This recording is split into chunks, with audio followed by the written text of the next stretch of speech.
As a visiting activist, I think Bob is best case scenario. Spoilers if you haven't seen one battle after another. Don't think that I've missed the irony of Leonardo DiCaprio being the face of this film, and his character is essentially stumbling through the plot, being upheld by all the people of color around him. While obviously the marketing is centered around Leonardo DiCaprio because he has the most star power of everyone on the cast, I think there's also a narrative theme that comes with the marketing and what the film actually is. There's no way to make progress in this country without the assistance of white people. Their status as a majority in this country, along with years of systematic oppression giving them the leg up, makes their participation in any type of activism necessary. But the issue that often arrives with white activists is this isn't their fight. Sure, they believe fascism and racism and systematic oppression is wrong, but there's a certain level of detachment that comes with white activism because they aren't affected by these issues. And that's not exclusive to white activism. We see this with any other group with leverage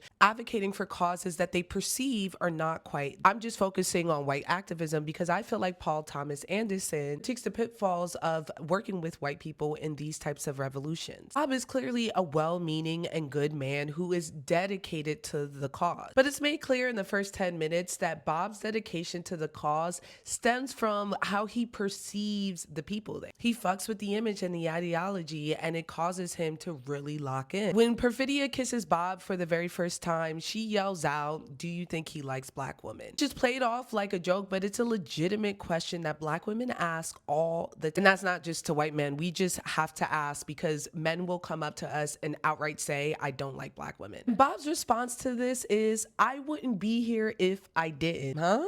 This level of tone deafness in Bob's character is consistent throughout the film. From the way that he's calling migrants that are trying to help him escape essay, to the way that he screams out "Viva la Revolution" to Serge, Bob enjoys how he's perceived as a revolutionary. As a visitor of the revolutionary, he doesn't have to take things as seriously as everyone else. That's why, as a man off the grid on the run from one of the highest trackers in the country, was able to let himself go. Because after a couple of years of not being pursued, he figured this fight for me is done. Versus people like the sensei that will continuously be a part of this fight because it is their life. Bob has the luxury of retiring and dipping in and out of the revolution as he was being pursued, but so was Deandra, who was clearly still a participant. And we see that as a source of conflict between him and Perfidia after the birth of Charlene. When Perfidia wants to continue with the revolution, she is telling him she's not able to give up this revolution because it's her life. She had no plans of retiring after giving birth because it's not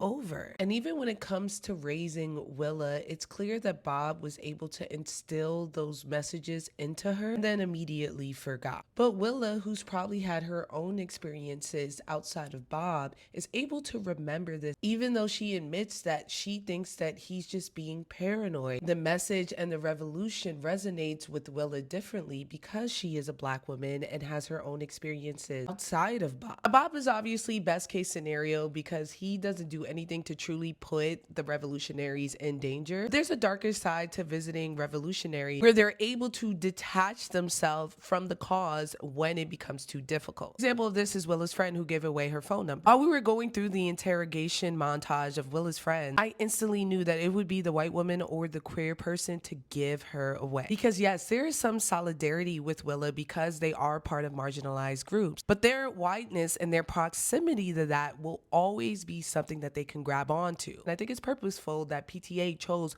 one of those two members to give away Willa's location. Bob is a good guy and I absolutely love him, but it's clear that he was in this revolution for a good time, not a long time. And in the end, when the fight was being continued with, opted to sit out and smoke weed on his couch. Obviously the messaging is supposed to be, let's give it on to the next generation. But I think if Bob was a black man, he would have went out with her, just letting her leave. But you know, that's just my 2 cents. Tell me, what did you think about Bob and his activism? Let me know in my comments below.